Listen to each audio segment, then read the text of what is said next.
Bonsoir à tous, dans cette vidéo on va corriger le troisième exercice du partiel d'analyse réelle 2024-2025, plutôt la première partie de l'exercice 3. Dans cette première partie, on va s'intéresser à la convergence d'une intégrale généralisée, enfin de plusieurs intégrales généralisées, qui sont données par l'intégrale de exponentielle moins t sur t sur différents intervalles. La première chose qu'on doit montrer, c'est que l'intégrale généralisée de exponentielle moins t sur t entre 1 et plus l'infini converge. Alors, la première chose qu'on peut dire, c'est que si on note f, la fonction qui nous intéresse ici, donc la fonction exponentielle moins t sur t, elle est définie au maximum sur 0 ouvert plus l'infini. Bon, et moins l'infini 0, mais là ça ne va pas nous intéresser. Et à valeur dans R. Et du coup, à t strictement positif, elle associe exponentielle moins t sur t. Vous pouvez vous demander pourquoi je ne la définis pas sur 1 plus l'infini, puisque ici on la regarde seulement sur 1 plus l'infini, mais c'est en prévision de la question 2. Hop là, voilà. Alors la première chose à dire, c'est pourquoi est-ce que j'ai le droit de m'intéresser à l'intégrale généralisée de cette fonction? Parce qu'elle est localement Riemann intégrable. La première chose à vérifier, c'est que f est une fonction, comme on dit, localement Riemann intégrable, et ici c'est le cas car elle est continue. Ça, c'est la première chose à dire.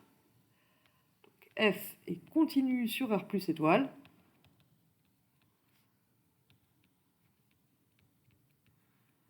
Donc elle est localement Riemann intégrable sur cet ensemble et donc sur tous ses sous-ensembles.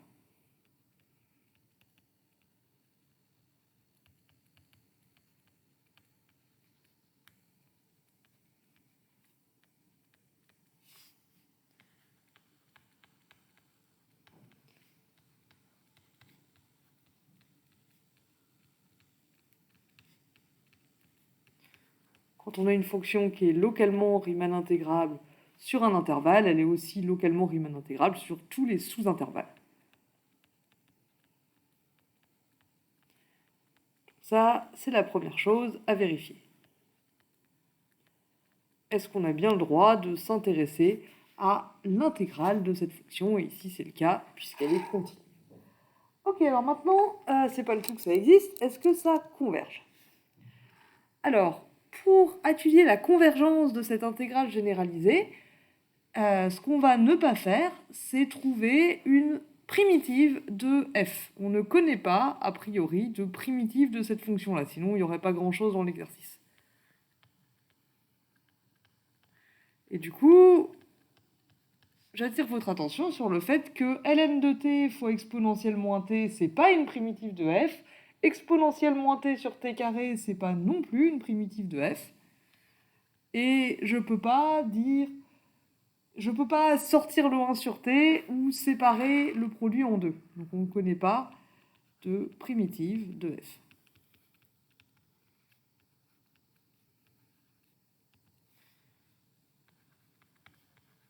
Donc j'ai vu ln de t exponentielle moins t, j'ai vu moins ln de t exponentielle moins t, donc j'imagine que pour ces deux-là, l'idée c'est que la fonction f, c'est la fonction exponentielle moins t fois 1 sur t, et puis on primitive les deux bouts. Sauf que non, les primitives, ça marche pas comme ça. La primitive d'un produit de deux fonctions, la primitive de u fois v, c'est pas la primitive de u fois la primitive de v. Sinon, on n'aurait pas besoin d'intégration par partie, notamment.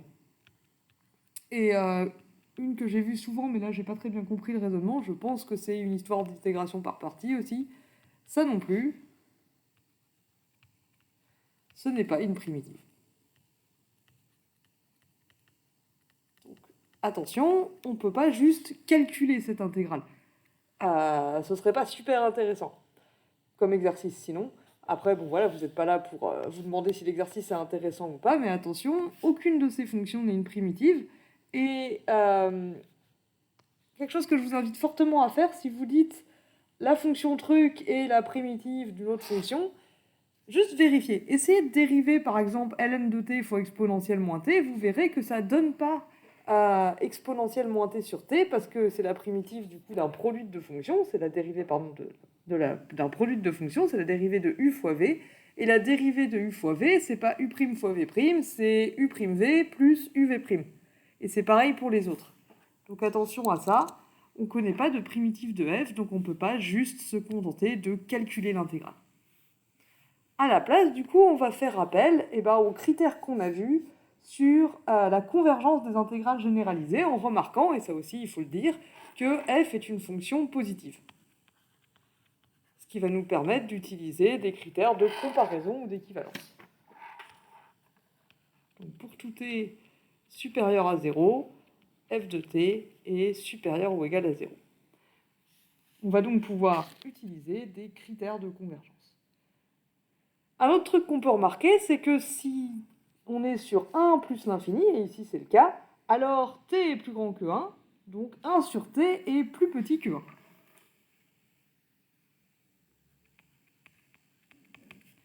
Ici, donc, pour tout t supérieur ou égal à 1, on a 1 sur t qui est inférieur ou égal à 1, du coup, et donc, la fonction f, exponentielle moins t sur t, je multiplie cette inégalité par exponentielle moins t, qui est une fonction positive. Donc les inégalités restent dans le même sens, et je peux dire que pour tout t plus grand que 1, f de t est majoré par la fonction exponentielle moins t. Or, la fonction exponentielle moins t, son intégrale généralisée converge. Pour tout b supérieur ou égal à 1, l'intégrale entre 1 et b de exponentielle moins t dt, celle-là, on peut la calculer par contre. Une primitive de exponentielle moins t, c'est tout simplement moins exponentielle moins t. Entre 1 et b,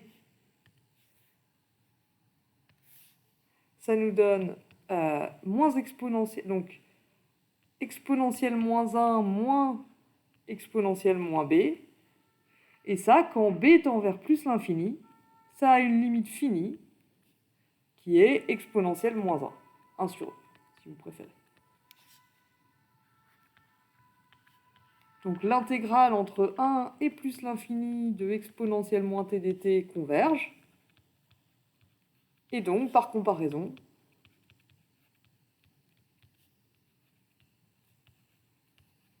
d'après le principe de comparaison, l'intégrale de f sur 1 plus l'infini converge aussi.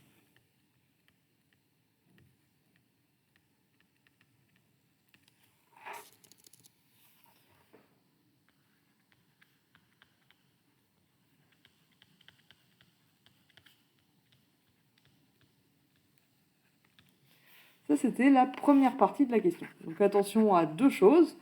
On ne connaît pas de primitive de f. On peut utiliser un critère de comparaison ou d'équivalence, mais dans ce cas, il faut justifier que la fonction est positive. Une troisième remarque, on a aussi, ça je l'ai vu souvent et c'est vrai, f elle est majorée aussi par la fonction 1 sur t. Donc ça c'est vrai, je le mets dans le warning rouge, mais c'est pas ça le problème.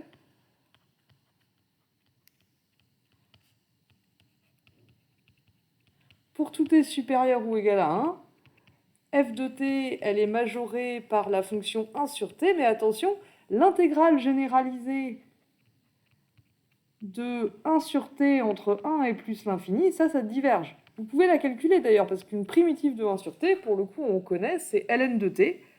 Et ln de t, quand t tend vers plus l'infini, ça tend vers plus l'infini.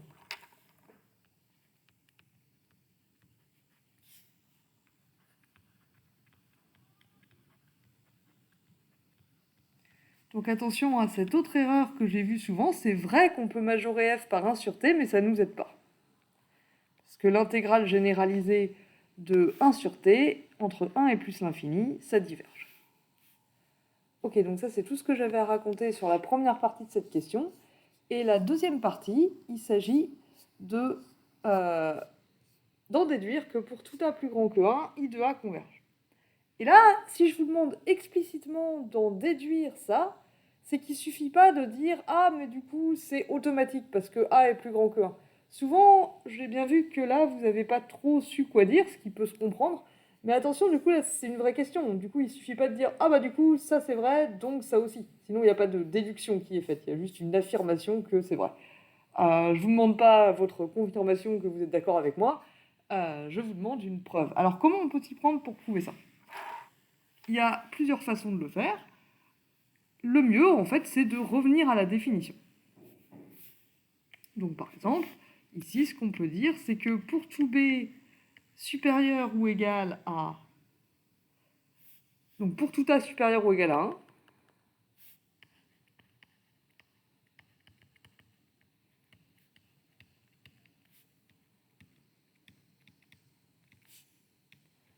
si on prend un b qui est supérieur ou égal à a, on a que l'intégrale entre a, entre 1 et b de f de t dt, a du coup il est entre 1 et b, d'après la relation de Chasles, du coup on a l'intégrale entre 1 et a de f de t dt, plus l'intégrale entre a et b de f de t dt, d'après la relation de Chasles. Et la question c'est, est-ce que ça a une limite quand b tend vers plus l'infini?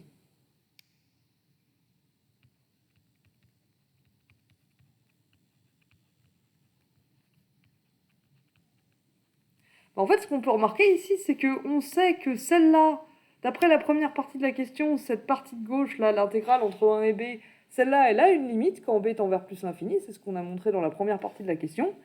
Et ça dépend pas de b.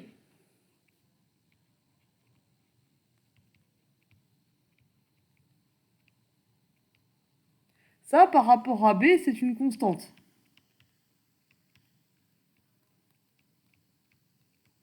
C'est une constante finie, puisque c'est l'intégrale d'une fonction continue sur un intervalle fermé borné.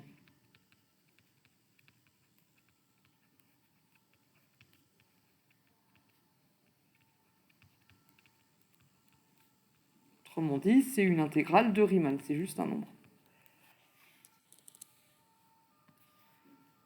Donc l'intégrale entre a et b de f de t dt, du coup, si on met l'intégrale entre 1 et a de l'autre côté, c'est égal à l'intégrale entre 1 et b de f de t dt, moins l'intégrale entre 1 et a de f de t dt. Donc quand b tend vers plus l'infini, ça tend vers l'intégrale entre 1 et plus l'infini de f de t dt, qui existe d'après la question, d'après la première partie de la question, moins l'intégrale entre 1 et a de f de t dt.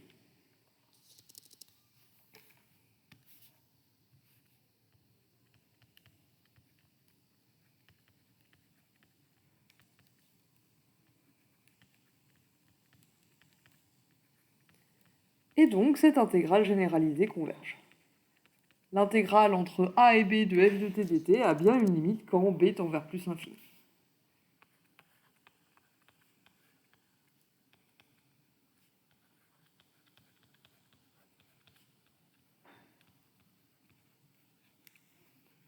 Et ça, cette intégrale, c'est ce qu'on a appelé I de A. Et on étudiera I de A plus en détail, cette fois quand A tend vers plus l'infini, dans la deuxième partie de l'exercice. Mais avant ça, on a un deuxième point à regarder, c'est ce que si je fais l'intégrale non pas entre 1 et plus l'infini, mais entre 0 et plus l'infini, est-ce que cette intégrale-là, elle converge? Alors cette fois, la nouveauté, c'est que maintenant, la fonction f, elle n'est pas définie en plus l'infini, évidemment, mais elle n'est pas non plus définie en 0. Donc ici, c'est une intégrale généralisée avec un problème aux deux bornes. Donc l'intégrale entre 0 et plus l'infini de f de t dt, elle converge. Pour l'étudier, je veux dire, pour étudier sa convergence, il faut la séparer en deux.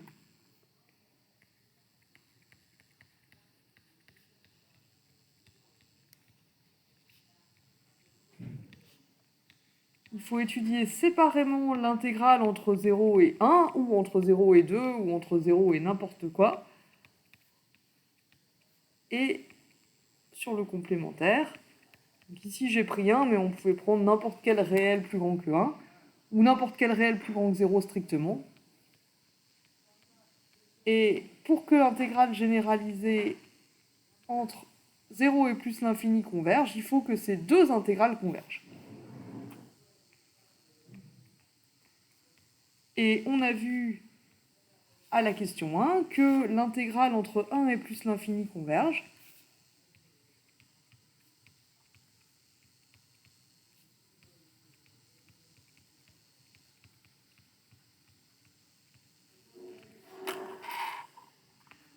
Donc il reste à voir si l'intégrale entre 0 et plus l'infini de f de t, entre 0 et 1, pardon, de f de t dt converge aussi.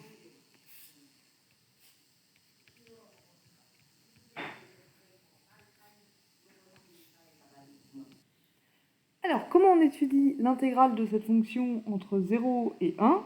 Alors, à nouveau, on a vu qu'elle était localement Riemann intégrable sur 0,1 ouvert.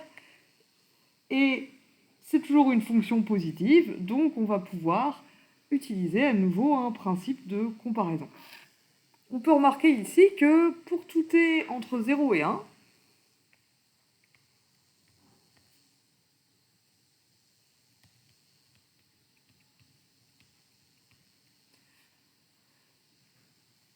exponentielle moins t, il est compris entre... donc exponentielle moins t, c'est une fonction décroissante, donc c'est compris entre exponentielle moins 1, c'est-à-dire 1 sur e. Ah pardon, qu'est-ce que je raconte? Justement non, c'est compris entre exponentielle 0, qui fait 1, et exponentielle moins 1, qui fait 1 sur e. Donc f de t, on va pouvoir l'encadrer entre 1 sur e fois t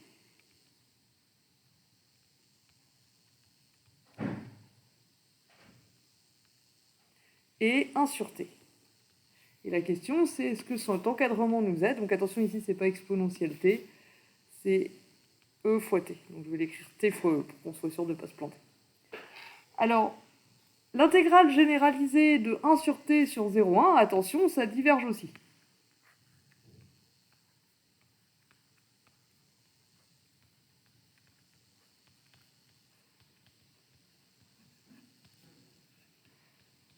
Donc cette majoration de f ne nous aide pas.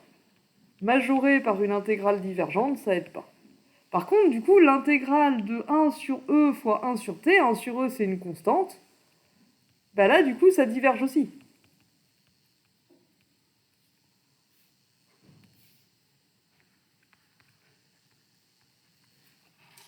Donc on peut plutôt utiliser la minoration. L'intégrale généralisée de 1 sur t fois e, entre 0 et 1. 1 sur e, c'est une constante, donc on peut le sortir. C'est égal à l'intégrale généralisée de 1 sur t entre 0 et 1 fois la constante 1 sur e. Et ça, bah, c'est 1 sur e fois un truc qui diverge, ça diverge. Donc, cette fois, le principe de comparaison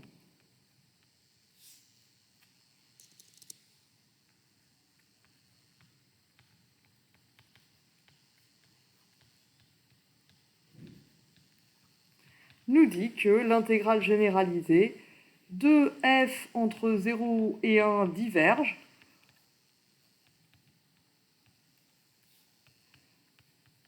Et donc, l'intégrale qui nous intéressait, entre 0 et plus l'infini, diverge aussi, puisque pour qu'elle converge, il aurait fallu que les deux morceaux convergent. J'ai pris trop de place, je vais décaler tout ça, pardon.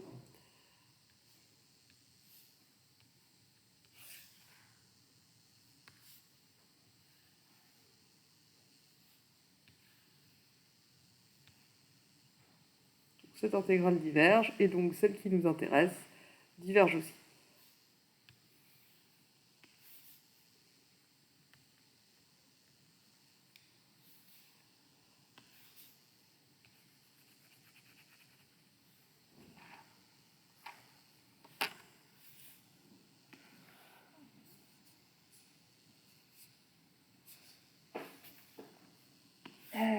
Et c'est tout ce qu'on avait à dire sur cette deuxième question. Remarque, il y avait une autre méthode, c'est de remarquer que comme exponentielle moins t, ça tend vers 1 quand t tend vers 0. Donc une autre méthode que j'ai vue parfois, donc je la mets parce que ça marche aussi.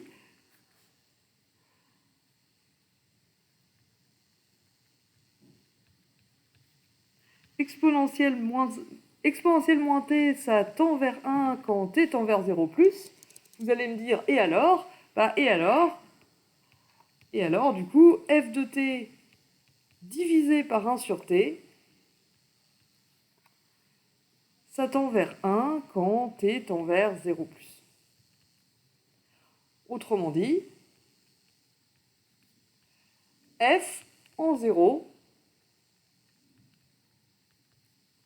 elle est équivalente à 1 sur t. Or, l'intégrale généralisée de 1 sur t diverge. Donc, par le critère d'équivalence, comme il s'agit de deux fonctions positives, comme on a déjà dit à la question 1,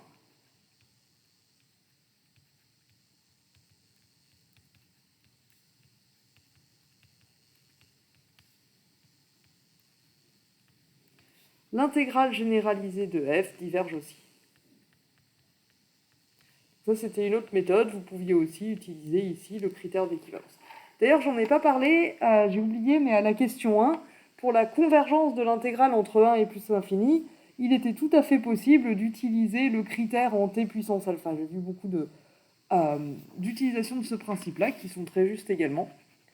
Vous pouvez multiplier f de t par t carré et constater que ça tend vers 0 par croissance comparée quand t tend vers 0, quand t tend vers plus l'infini. Et c'était une autre façon de montrer que cette intégrale-là la converge. Excusez-moi, j'ai oublié d'en parler. Il y avait de toute façon beaucoup de façons de répondre à cette question, mais en voici une. Je voulais surtout mettre l'accent sur ce qui ne fonctionne pas, puisque j'ai vu ici apparaître quelques difficultés. C'est tout pour cette première partie de l'exercice. Je vous remercie de votre attention.